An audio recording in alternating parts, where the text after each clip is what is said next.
95 witnesses describe the scene after a deadly stabbing in southeast Austin. A teenager is dead after being stabbed by another young man in Austin.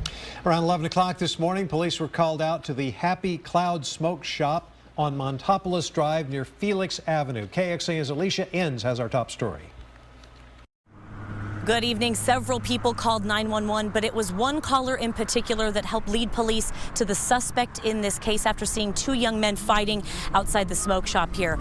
Police later learned that a man, the suspect in this case, pulled out a knife and stabbed the other man in the chest.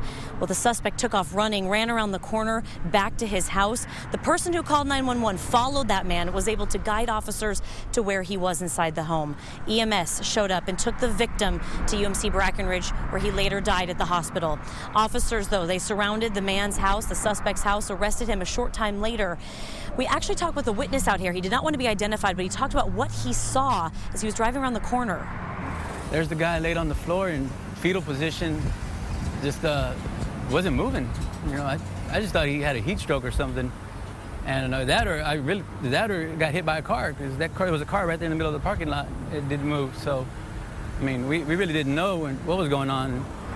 Now, police say they found the weapon, the knife, inside the suspect's home. That suspect now being talked to, taken into police custody, and questioned by detectives as they work to investigate what exactly led up to this stabbing. Reporting in East Austin, Alicia Enns, KXAN News.